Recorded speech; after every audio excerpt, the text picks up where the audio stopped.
Apollon et Daphné. Apollon et Cupidon discutaient. « Je suis meilleur que toi à l'arc, mon cher Cupidon. J'ai tué le monstre Python avec pour arme mon arc et mes propres flèches, continua-t-il.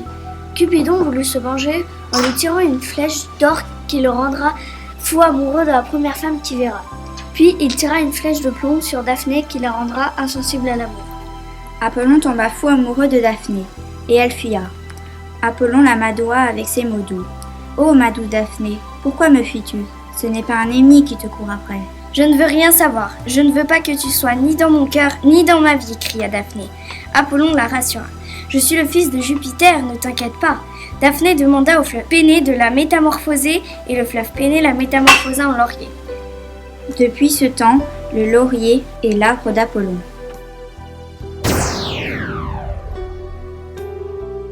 Callisto. Dans la mythologie grecque, Callisto était une belle et grande nymphe. Elle était l'une des suivantes d'Artémis, une magnifique déesse de la chasse, fille de Zeus. Artémis avait exigé d'elle de faire un vœu de chasteté. Un beau jour, alors que la ravissante et jeune nymphe était sous un arbre, elle crut voir au loin Apollon, mais il s'agissait du puissant Zeus, amoureux de la jolie nymphe.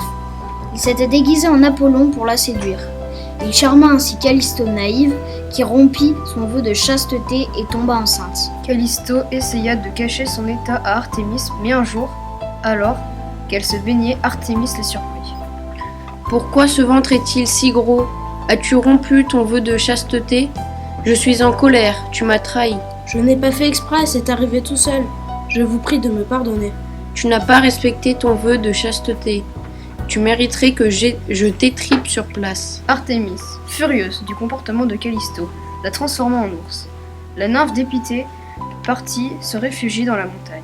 Quelques jours plus tard, Artémis, au cours d'une partie de chasse, tua l'ours Callisto avec une de ses flèches.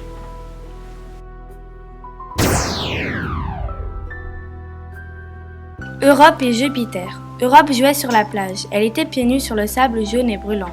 Elle était la fille du grand roi de Tyr. Un jour, Jupiter passait par là et tomba amoureux d'elle. Il se transforma en un gros et magnifique taureau blanc. Europe s'arrêta et alla le voir. Elle le caressait et le trouvait si beau qu'elle monta dessus. Le taureau partit au galop et l'emmena sur l'île de Crète à Gortine. L'île était magnifique. Il se retransforma en forme humaine et lui parla. « Europe, je te trouve si belle, dit Jupiter. »« Mais pourquoi t'es-tu transformée en taureau blanc ?» répondit Europe. « Je voulais t'amadouer et ne pas te faire peur, lui avoua Jupiter. » Europe resta émue. Quelques heures plus tard, ils conçurent 2 enfants, Minos et Rhadamante. Plus tard, Minos et Rhadamante seront 2 grands juges des enfers après leur mort.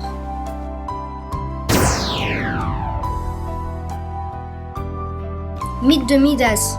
Midas était un grand roi de Phrygie. Dionysos et son pauvre père adoptif Silène aimaient bien se promener dans cette petite région et Silène adorait boire l'eau fraîche des fontaines. Un jour, le roi Midas mit du vin rouge dans la fontaine. Malheureusement, Silène en but. Ensuite, il s'endormit profondément. Midas emmena Silène dans son extraordinaire palais blanc et lui offrit de belles fêtes. Pour le remercier, Dionysos dit à Midas « Je t'offre un don, choisis le bien. » Midas répondit « Je choisis que tout ce que je touche se transforme en or. » « Soit, affirma Dionysos. Le don se réalisa et Midas était très heureux de tout cet or. Mais un beau jour, Midas s'ennuya assez car il ne pouvait plus ni manger ni boire. Les aliments et les boissons qu'il touchait se transformaient en or. Il demanda donc à Dionysos d'enlever ce don. Dionysos fut d'accord, mais Midas devait sauter dans le magnifique fleuve Pactole. Midas s'y jeta. Depuis ce jour, on trouve des grosses pépites d'or dans le fleuve Pactole. C'est pourquoi, aujourd'hui, toucher le Pactole signifie gagner le gros lot, une grosse somme d'argent.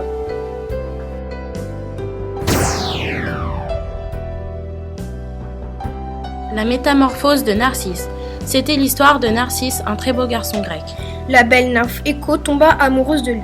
Elle lui dit « Bonjour garçon grec !»« Bonjour nymphe inconnue, je me nomme Narcisse. »« Oui, je sais, je t'observe discrètement depuis longtemps, et je t'aime. »« Pas moi, tu es trop laide pour moi. » La nymphe se désintégra. « Oh non !» Plus tard, Narcisse alla se regarder dans la rivière et vit un étrange reflet. « On dirait des nymphes, » dit Narcisse. Il se releva pour voir ce que c'était, et il avait vu juste.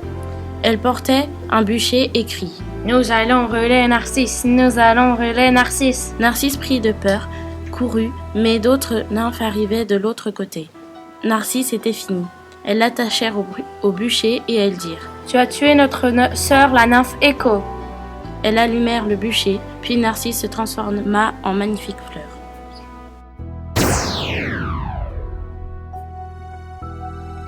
Philémon et Baucis. Un jour, Zeus et Hermès voulurent tester l'hospitalité des habitants du pays. Ensuite, ils se transformèrent en pauvres vagabonds, puis ils descendirent sur terre. Les deux dieux passèrent devant chaque maison splendide. Malheureusement, ils se firent rejeter par tout le monde. Mais un jour, ils arrivèrent devant une maison faite de roses. Ils demandèrent aux habitants Philémon et Baucis. « Bonjour, pouvez-vous nous donner de quoi nous restaurer et de nous reposer ?» Ceux-ci répondirent. Oui, bien sûr, vous pouvez avoir tout ce que vous voulez. Oh, merci, vous êtes tellement aimable et hospitalier. Vous savez, nous ne sommes pas très riches. Ce n'est pas grave, tout nous ira. Ensuite, ils mangèrent et se reposèrent, même si les lits n'étaient pas très confortables. Le lendemain, Zeus et Hermès leur dirent d'aller sur une montagne. En fait, ils allèrent créer un énorme déluge pour se venger des riches qui n'avaient pas voulu les accueillir. Une fois le déluge terminé, ils créèrent un magnifique temple pour Philémon et Baucis et les rendirent riches pour les remercier de leur hospitalité. En voyant le temple de Philémon et Baucis, ils s'écrièrent « Il est magnifique !» Quand Philémon et Baucis moururent, ils se transformaient en arbres, Baucis en tilleul et Philémon en chêne.